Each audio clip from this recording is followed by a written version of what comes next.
이 새벽 우리에게 주시는 하나님의 말씀은 데살로니가 전서 4장 1절에서 12절 말씀입니다.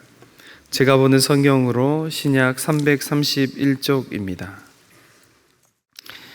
이 시간 데살로니가 전서 4장 1절에서 12절 말씀을 한 절씩 교독하시고 12절은 합독하시겠습니다. 그러므로 형제들아, 우리가 끝으로 주 예수 안에서 너희에게 구하고 권면하노니 너희가 마땅히 어떻게 행하며 하나님을 기쁘시게 할 수 있는지를 우리에게 배웠으니 곧 너희가 행하는 바라 더욱 많이 힘쓰라.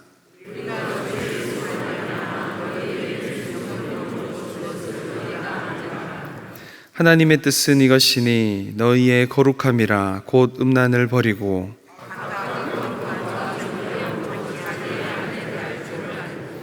하나님을 모르는 이방인과 같이 세욕을 따르지 말고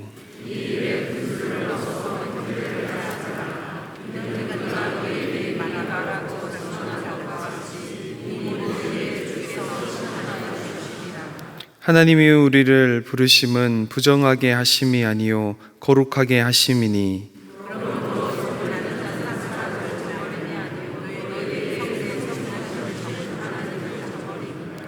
형제 사랑에 관하여는 너희에게 쓸 것이 없음은 너희들 자신이 하나님의 가르침을 받아 서로 사랑함이라.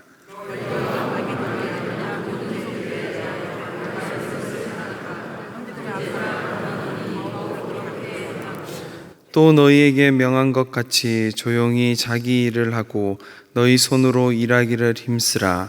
이는 외인에 대하여 단정히 행하고 또한 아무 궁핍함이 없게 하려 함이라. 아멘. 기도하겠습니다. 하나님, 오늘도 주의 은혜를 사모합니다. 위로부터 내려주실 주의 놀랍고 풍성한 은혜를 갈망합니다. 주님의 은혜에 목말라 합니다. 갈급한 심령 위에 말씀하옵소서. 성령을 부어 주시옵소서. 은혜를 부어 주시옵소서. 특별히 이번 가을 특별 새벽기도에 참여하고 있는 우리의 사랑하는 자녀들, 성전에서 각 가정 처소에서 함께 깨어 참여하는 자녀들에게 풍성한 은혜를 내려 주시옵소서. 이 시간에도 11조 헌금과 감사헌금 1,000번째 헌금을 드린 분들이 계시오니 하나님께 올려드린 예물을 하나님 기쁘게 흥행하시고 이 예물과 함께 마음과 감사와 믿음을 담아 드리오니 약속하신 대로 하늘의 신령한 복과 땅에 기름진 복을 부어주시고 특별히 경제가 어려운 때에 하나님의 방법, 하나님의 손길로 복을 내려 주시옵소서. 예수 그리스도의 이름으로 기도하옵나이다. 아멘.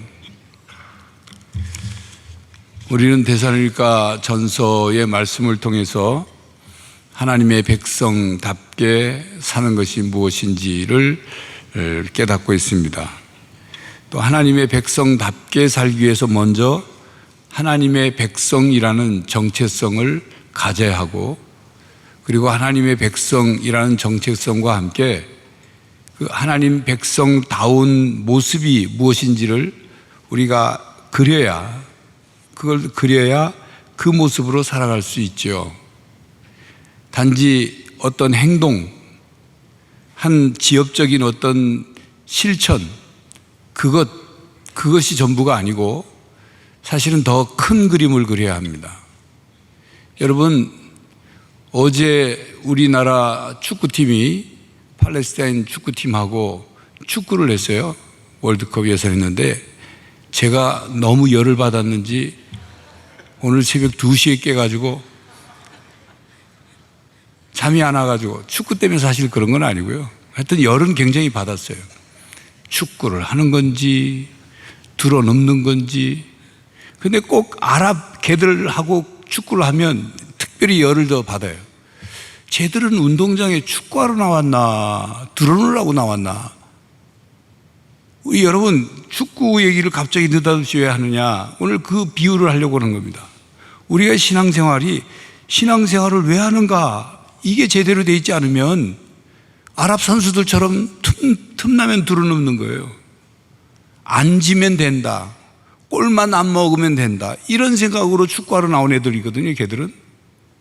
그러니까 이 축구 경기 스포츠를 하면서 즐기고 거기서 서로 팀워크에서 기쁨이 있고 또 골이 들어가면서 그 기쁨이 있고 이런 걸 느끼는 게 아니라 이 신앙생활도 우리가 바른 방향과 목적과 그림, 어떤 신앙의 모습으로 내가 살 것인가, 이것이 제대로 되어 있지 않으면 바람이 불고 비가 내리고 창수가 나며 그러면 그냥 신앙이 무너지는 거거든요.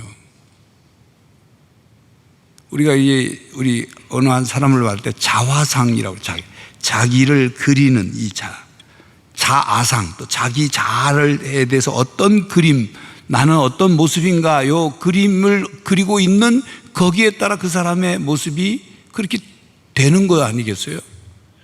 원래 나는 그런 사람이야. 막 남들한테 욕하고 막 함부로 하고 그래놓고도 난 원래 그런 사람이야. 뭐 그렇게 생각하든 말고. 그럼 그냥 그런 사람으로만 사는 거죠. 여러분, 우리가 신앙생활 하는 것, 이 땅에서 하나님 나라 백성으로 사는 것인데, 하나님 나라 백성으로 산다는 것은 다른 말로 말하면 복음적인 신앙생활을 하는 것입니다.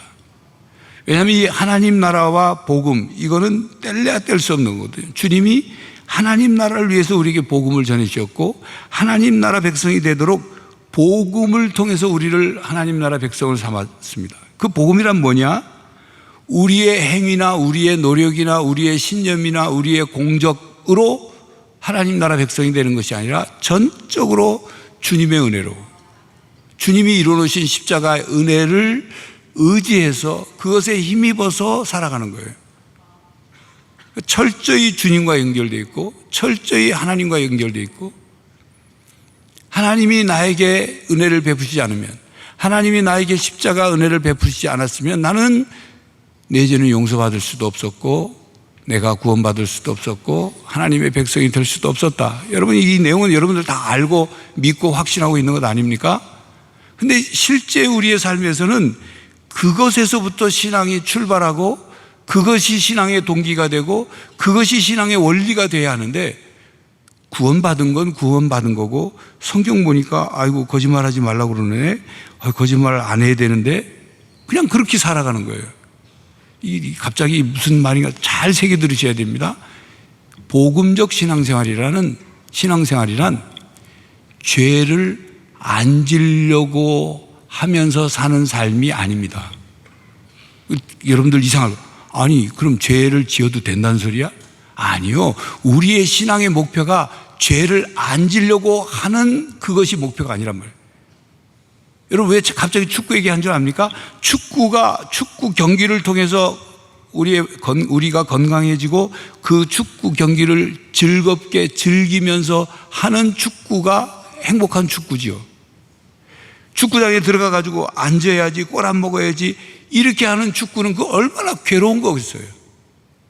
신앙생활이 그런 거예요. 죄만 피해 다니는 것이 신앙생활이 아니라는 겁니다. 그건 율법적 신앙생활이에요. 율법에 이거 죄 짓지 말라고 그랬는데, 율법에 뭐 하지 말라고 그랬는데. 예? 그러니까 지금도 이스라엘 가면 안식일에 뭐 일하지 말라, 그걸 지키려고 그 규례에 뭐 하면 일하는 거고 뭐 안 하면 일 안 하는 거고 구분되어 있으니까 호텔에 타가지고 엘리베이터에 몇 층 누르면 그 일하는 거니까 유대인들은 안 누르고 서 있다니까요. 같이 탄 사람이 눌러주길 바라고. 그래서 안식일에 유대인들만 타는 엘리베이터가 있어요. 각 층마다 다 서요. 그거 누르면 일하는 거니까. 우리 신앙생활이 그런 수준이 아니라는 말입니다. 1절을 우리가 한 목소리로 같이 읽겠습니다. 1절 시작. 그러므로 형제들아, 우리가 끝으로 주 예수 안에서 너희에게 구하고 권면하노니 너희가 마땅히 어떻게 행하며 하나님을 기쁘시게 할 수 있는지를 우리에게 배웠으니 곧 너희가 행하는 바라 더욱 많이 힘쓰라. 우리의 하나님 나라 백성들의 신앙의 목표는 하나님을 기쁘시게 하는 겁니다. 하나님을 기쁘시게 하기 위해서 나는 신앙생활을 한다. 하나님의 백성이 되었다. 여러분, 이게 차원이 다른 겁니다. 손흥민 선수가, 그 손흥민 선수의 아버지가 참 훌륭해요. 목사인 제가 봐도 참 훌륭해요. 제가 저희 자녀들 기를 때 저런 자세로 저런 모습으로 헌신하고 기르지 못했는데 하는 모습도 있거든요. 참 훌륭해요. 그런데 그 손흥민 선수한테 나는 네가 행복한 축구했으면 좋겠다. 행복한 축구했으면 좋겠다. 그런데 행복한 축구라는 게 전혀 연습도 안 하고 그냥 아무것도 안 하고 축구장에 들어가가지고 아우 나는 행복해 왔다 갔다 마치 정신 이상한 애가 막 꼬꼬꼬 돌아다니는 것처럼 막 룰루랄라 하고 그렇게 하고 다니면 행복한 축구가 됩니까? 아니죠. 그러니까 행복한 축구를 위해서 끊임없이 훈련을 시켜요. 끊임없이 심성 훈련을 시키고 끊임없이 공을 차고 이 위치에서 1000번씩 저 위치에서 1000번씩 끊임없이. 손흥민 선수가 한국에 휴가 시즌이 끝나고 한국에 휴가 쉬려 들어와도 매일 아침 한강을 10km 정도를 뛴대요. 대단한 선수죠. 어쨌든 그렇게 행복 축구를 위해서 목표를 삼은 사람과 축구 경기장에 감독이 나 왜 그렇게 안 뛰어? 그래가지고 막 감독한테 혼나지 않으려고 축구하는 거 차원이 다르죠. 여러분, 우리가 하나님 앞에 죄를 지으면 하나님이 회초리를 들고 쫓아다니니까 회초리 안 맞으려고 신앙생활을 하는 사람과 하나님을 기쁘시게 하려고 신앙생활하는 사람은 차원이 다른 신앙입니다. 차원이 다른. 왜 그러냐 하면 이런 예를 들어볼게요. 여러분, 우리 자녀들, 남자 어린아이 개구장이 자녀들이 부모님을 기쁘게 하는 방법 중에 하나가 뭐냐면 부모님 앉아 계신데 명절 때나 뭐 이런 데 앞에 나가서 막 개다리춤 추는 거예요. 개다리춤 알죠? 다리를 막 떨고 머리 이마를 막 치고 하는 개다리춤을 추면 부모들이 막 재미있어가지고 막 웃거든요. 네.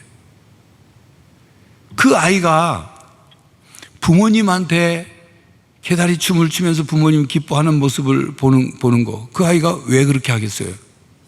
부모님 기쁘게 해드리고 싶어서죠. 그런데 만약 그 아이가 하기 싫어요, 그걸. 부모가 야, 너 가서 앞에서 좀 개다리춤 춰. 그런데 이 아이가 그 앞에 앉은 사람들이 뭐 자기도 잘 알지도 못하고 또 뭐 기분도 별로 컨디션도 안 좋은데 자꾸 개다리춤 추라 그러면 추긴 추는데 그 얼굴 표정이 어떻겠어요? 그야말로 뭐 새벽부터 좀 표현이 그렇습니다. 멋입은 표정으로 다리를 이렇게 흔들기는 하지만 전혀 스스로도 기쁨이 없죠. 그런데 왜 부모를 기쁘게 하기 위해서 본인이 그 개다리 춤을 출 때 그 앞에 나가서 그런 모습으로 추느냐? 부모님을 사랑하거나 부모님의 은혜에 뭔가 보답하는 마음이 있어야 그렇게 하는 거예요. 그런 마음이 없으면 아무리 부모가 시켜도 싫지요. 안 하지요. 안 합니다. 부모님을 사랑하는 마음이 없으면 그런 거 안 해요.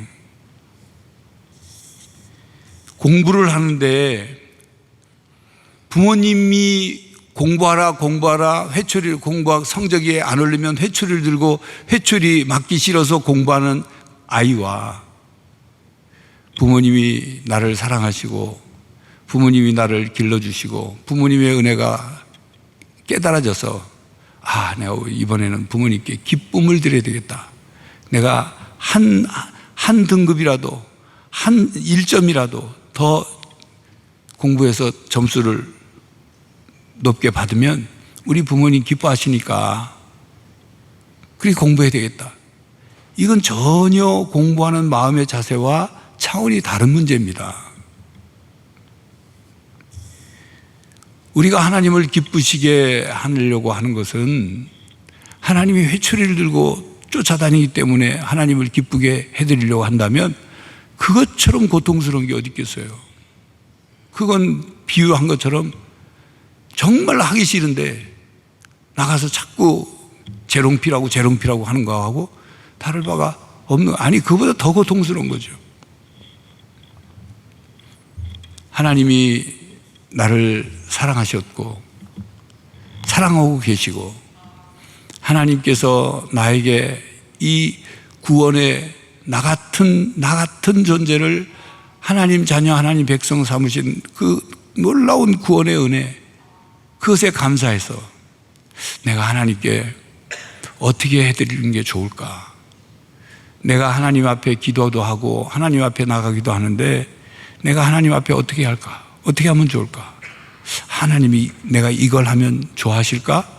이거 하면 기뻐하시겠지? 그렇게 살아가는 것이 복음적 삶인 것입니다. 하나님이 나를 늘 감시하고 늘 회초리를 들고 가고 시도 때도 없이 하나만 잘못하면 나에게 그냥 엄청난 징계와 심판을 하시는 그런 하나님을 믿는 것이 아니라 우리를 사랑하시는 하늘에 계신 아버지를 믿는 거예요. 그런 하나님은 우리가 신앙생활 하면서 실수를 하고 죄를 지었을 때 곧바로 회초리를 드시는 것이 아니라 우리를 기다려 주시고 우리를 이해해 주시려고 하죠. 물론 그렇다고 해서 죄를 짓고 회개하지 않아도 된다는 뜻이 아닙니다. 말씀드리는 지금 그 초점이 뭔가를 아실 거예요. 지혜로운 부모 그리고 자녀를 사랑하는 부모는 자녀가 열심히 공부를 했는데 뭔가 시험지를 풀다가 착각해서 성적이 안 올라도 자녀가 열심히 공부한 것 그걸 알고 그 자녀가 부모를 기쁘게 하려고 열심히 한 것 알면 그 부모는 자녀를 책망하지 않습니다. 다음에 잘하면 되지. 이해하잖아요. 그런데 지혜롭지 못한 부모나 자녀를 사랑하지 않는 부모는 무조건 성적 올라야 되는 거니까 그냥 무조건 혼내고 무조건 하는 거죠. 근데 하나님은 그런 하나님이 아니시란 말입니다. 하나님은 이미 우리의 마음의 중심을 아시고 우리가 하나님을 기쁘시게 하려고 하는지 아닌지를 아시는 거예요. 우리가 나만, 하나님이 아니라 나 자신만을 기쁘게 하려고 신앙생활을 하는지 하나님을 기쁘시게 하며 자신도 하나님과 함께 기뻐하는 삶을 살고자 하는지를 하나님은 아시는 겁니다. 그러므로 우리는 우리의 신앙생활의 목적이 또 방향이 초점이 어떤 동기가 하나님을 기쁘시게 하는 삶을 살아야 하는 것입니다. 그래서 오늘 사도 바울이 1절에 그 말씀을 하는 것 아닙니까? 너희가 마땅히 어떻게 행하며 하나님을 기쁘시게 할 수 있는지를 우리에게 배웠으니까 배운 대로 하라 그겁니다.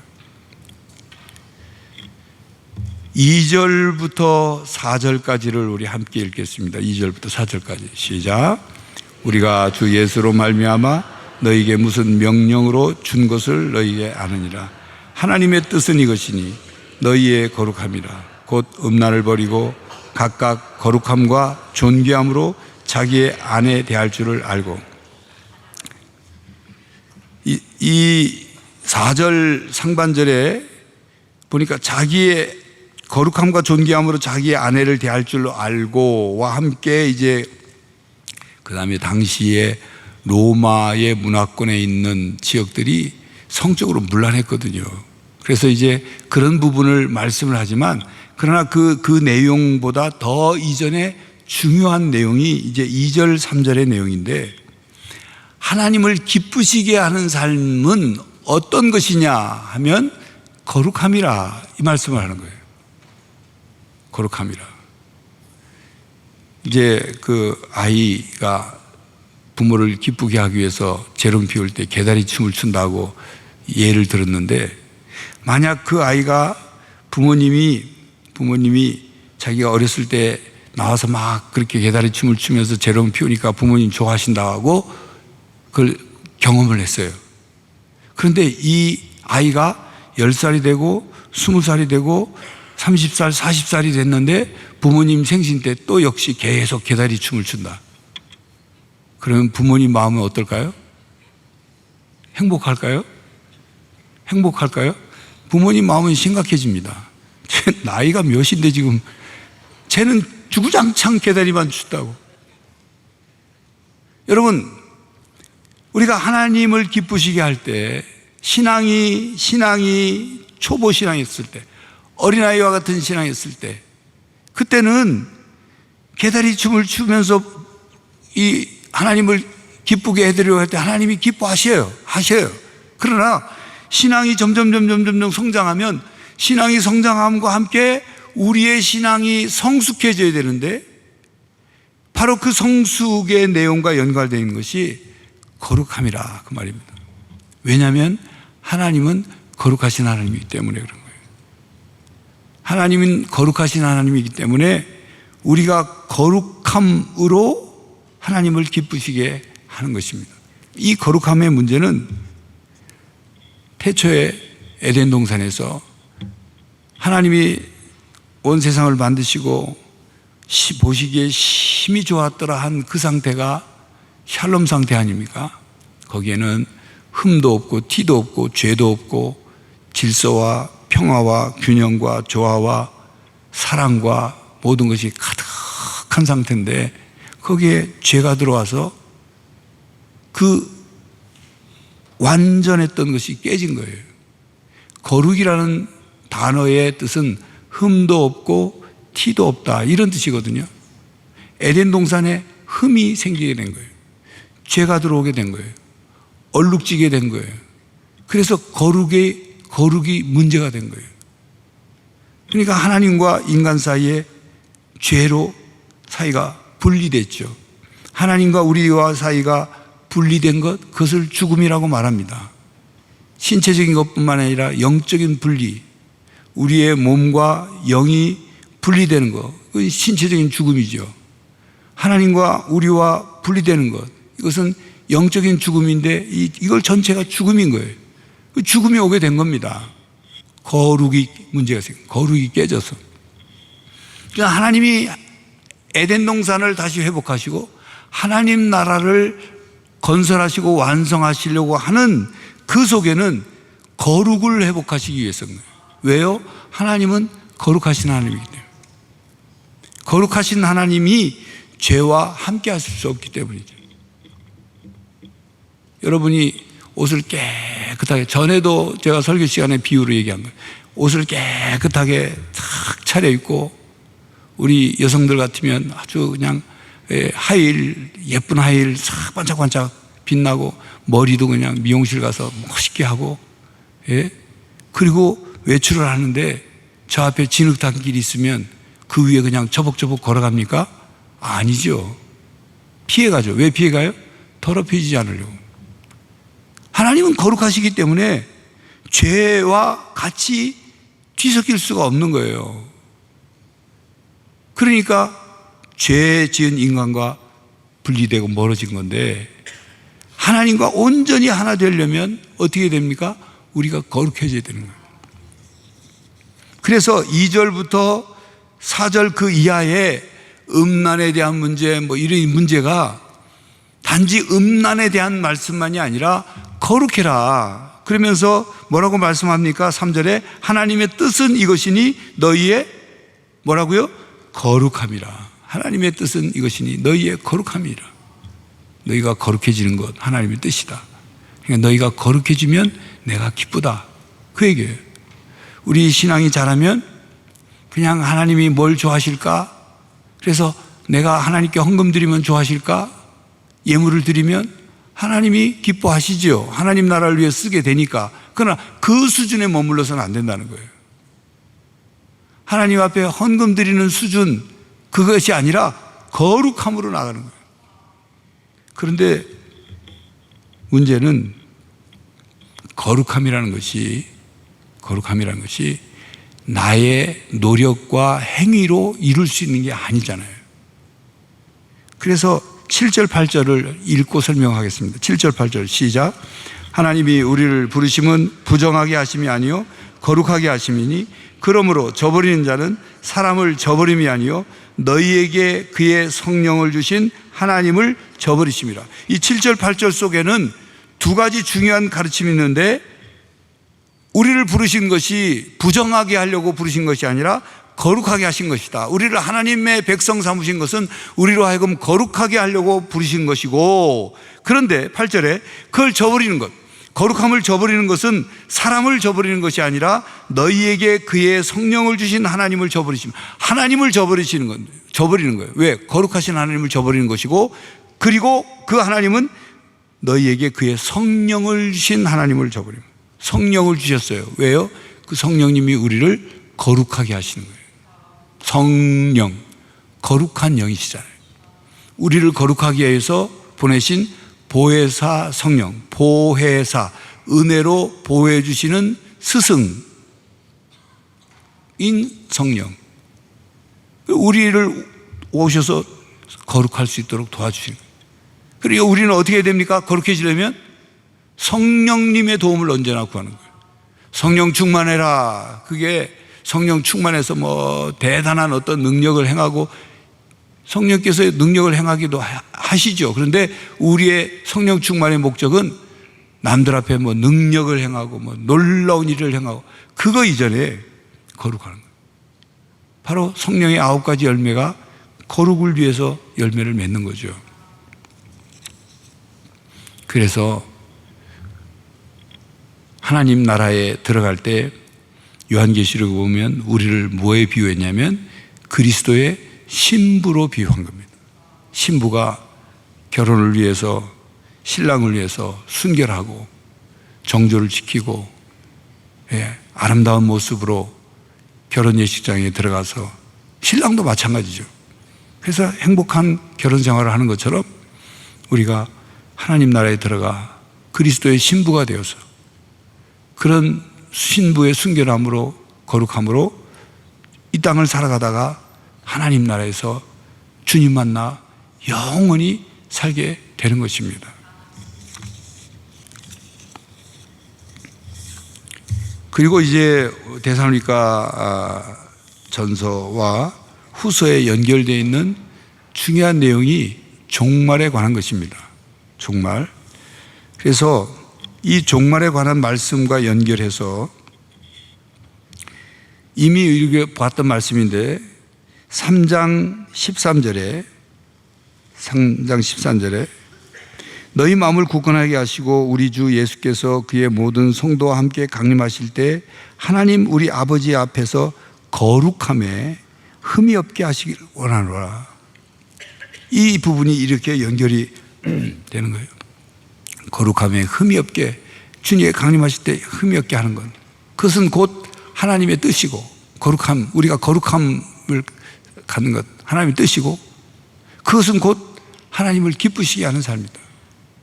여러분, 그래서 이 거룩함, 흠도 없고 티도 없다는 이 거룩함의 수준, 거룩함의 상태, 거룩함의 신앙의 모습을 만을 생각하면 우리는 이룰 수 없습니다.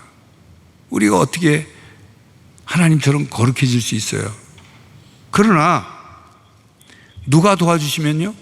성령님이 도와주시면, 하나님이 도와주시면, 하나님이 은혜를 베푸시면, 그래서 우리가 날마다 하나님께 은혜를 구하는 것이, 은혜가 우리를 그렇게 이끌어 가시도록, 은혜가 우리 속에 역사하도록, 하나님의 은혜를 깨닫고 그 은혜에 감사하고 그 은혜에 응답하기 위해서 하나님을 사랑하고 하나님을 기쁘게 해드리려고 그 은혜의 원리로 살아가는 것이 하나님 나라 백성의 삶이고 복음적 삶이다, 그 말입니다. 또 한편으로는 여러분, 이런 부분도 깨달으시면 좋아요. 하나님이 우리를 거룩하라고 하신 것, 그것을 율법적으로만 접근하면 하나님이 결국 우리를 구원해 놓으시더니 우리를 또 거룩하라고요. 얼마나 힘든 거예요, 그 거룩이. 이 거룩 상태가 유지하려면 우리가 언제나 정결해야 되고, 정결이 지속적으로 계속 지속이 돼야 거룩이라고 말할 수 있는데 얼마나 힘든 거예요. 여러분, 우리가 날마다 순간순간 죄 짓는데 그거 생각하면 불가능한 거예요. 불가능. 그런데 왜 우리에게 그걸 말씀하시는가? 하나님 아버지가 거룩하기 때문이고 우리를 하나님의 자녀로 인정하시기 때문에 우리에게 그렇게 말씀하시는 거예요. 우리를 하나님 자녀 취급을 안 하면, 자녀 취급 안 하면 그냥 어떻게 살든 그냥 망나니 같아도 그냥 그래, 네가 알아서 살아. 포기했다. 그냥 뭐 그렇게 살든 말든 네 인생 네가 알아서 해. 자녀를 포기한 부모는 그렇게 말하잖아요. 하나님은 우리를 포기하지 않으셨기 때문에 하나님 아버지가 거룩하니 너희들 내 자녀 아니냐, 우리 집안 망신시키면 안 되잖아 하는 것처럼 내 자녀니 내가 거룩하니 너희도 거룩해야지. 그런데 그 거룩을 내가 도와줄게. 성령을 보내줄게. 성령 하나님이 도와주실 거야. 너희는 성령 하나님과 함께 동행하고 성령 하나님을 구하고 성령 하나님이 너희 가운데 충만히 거하시면 너희들이 거룩해질 수 있어. 그러다가 죄를 지으면 용서해 줄게. 죄 고백해. 그러면 십자가 보혈로 씻어 줄게. 성령의 불로 태워 줄게. 걱정하지 마. 이 주님이 우리에게 말씀하시는 복음적 삶인 것입니다. 이러한 하나님 나라 백성답게 하나님 나라 백성의 삶의 원리를 따라서 하나님의 나라 백성들이 살아가는 복음적 삶, 그 삶을 살아가는, 그래서 하나님을 기쁘게 하고 하나님이 기뻐하시는 것을 통하여 우리가 기뻐하고, 우리가 기뻐하는 것을 보시던 하나님이 또 기뻐하시고, 이런 기쁨의 선한 순환이 우리의 삶에 이루어지며 살아갈 수 있기를 간절히 바랍니다. 제가 기도하고 또 개인 기도 하시다가 귀가하시기 바랍니다. 하나님, 아무리 봐도 저희들은 하나님을 기쁘게 해드릴 그 어떤 조건도 모습도 노력도 행위도 공로도 없습니다. 그러나 십자가의 놀라운 사랑으로, 그 십자가의 은혜로 우리를 구원해 주시고 믿기만 하면 하나님 자녀 삼아 주신다 하여 믿었고 하나님 자녀 되고 하나님 백성 되게 하시니 감사합니다. 언제나 이 하나님의 십자가의 사랑, 십자가의 은혜를 잊지 않게 하시고 날마다 그 십자가의 사랑이 우리 안에 샘솟듯 솟아나게 하시고 그 은혜를 날마다 깨달으며 감사하며 감격하며 응답할 수 있게 하여 주셔서 우리의 삶이 차원이 다른 신앙인의 삶을 살게 하여 주시옵소서. 그저 죄 짓지 않고 하나님께 혼나지 않으려고 사는 삶이 아니라 하나님을 기쁘게 해드리는 삶을 살게 하여 주시옵소서. 그리하여 우리 또한 기뻐하게 하시옵소서. 우리 삶에 기쁨이 있게 하여 주시옵소서. 성령 하나님, 우리를 도와 주시옵소서. 날마다 깨닫게 하시고 날마다 인도해 주시고 날마다 보혜사 성령 하나님, 저희들을 은혜로 보호해 주시옵소서. 성령으로 충만케 하여 주시옵소서. 이제 또한 개인 기도를 드릴 텐데 하나님, 우리의 기도 제목 하나하나가 하나님의 뜻을 이루고 하나님을 기쁘게 해드리는 기도 제목이 되게 하시고 그래야 기도 응답의 놀라운 은혜를 체험하며 살아가게 하여 주시옵소서. 예수 그리스도의 이름으로 기도하옵나이다. 아멘.